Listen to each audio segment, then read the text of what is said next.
Assalamualaikum warahmatullahi wabarakatuh.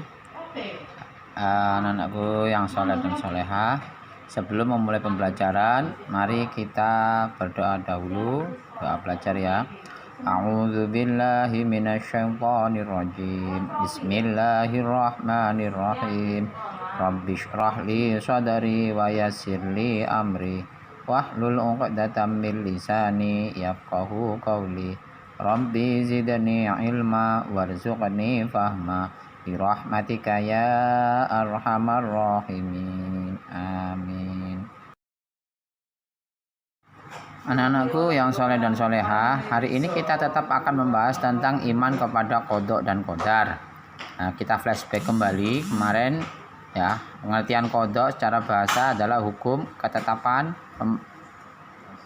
kehendak, pemberitahuan atau penciptaan. Kemudian qadar, karena kita sekarang bahas tentang qadar ya. Qadar secara bahasa adalah kepastian, peraturan dan ukuran. Nah, secara istilah menurut Islam artinya adalah perwujudan atau pernyataan ya, atau kenyataan ketetapan Allah terhadap semua makhluk dalam kadar dan berbentuk tertentu sesuai dengan irodahnya. Selanjutnya, qadar bisa juga dikatakan dengan takdir. Nah, takdir itu dibagi menjadi dua. Yang pertama adalah takdir mubrom, yang kedua takdir mu'allaq. Apa sih takdir mubrom itu? Takdir mubrom adalah tidak dapat diusahakan oleh manusia atau sudah ditetapkan oleh Allah.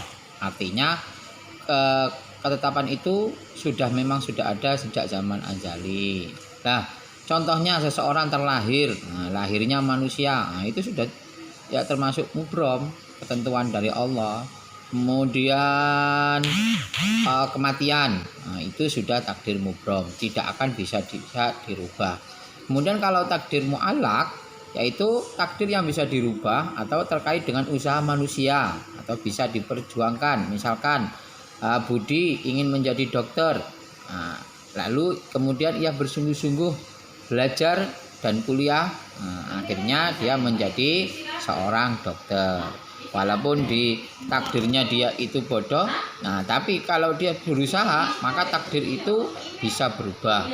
Itu namanya takdir mu'allaq ya.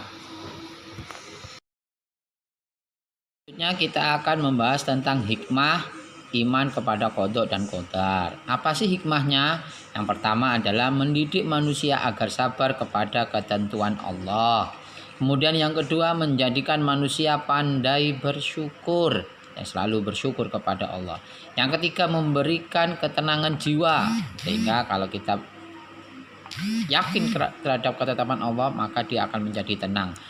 Kemudian yang keempat, melatih manusia agar tidak sombong ya, karena semua itu sudah menjadi ketetapan Allah. Baik kita miskin, kaya, itu sudah menjadi ketetapan Allah. Makanya membuat kita menjadi tidak sombong.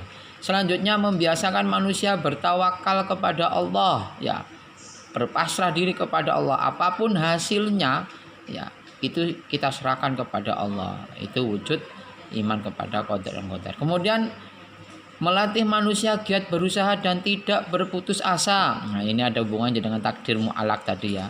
Sehingga dia selalu berusaha dan terus berusaha ya. Seperti itu.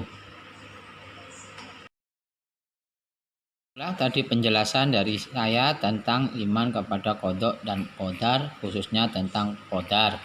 Selanjutnya tugas kalian adalah yang pertama, buatkan 4 contoh takdir mubrom. Yang kedua, 4 contoh takdir mu'allaq. Ini kalian tulis di buku tulis, kemudian kalian kirim lewat grup ya. Demikian dari saya, kurang lebihnya saya mohon maaf yang sebesar-besarnya. Wabillahi taufiq wal hidayah. Wassalamualaikum warahmatullahi wabarakatuh.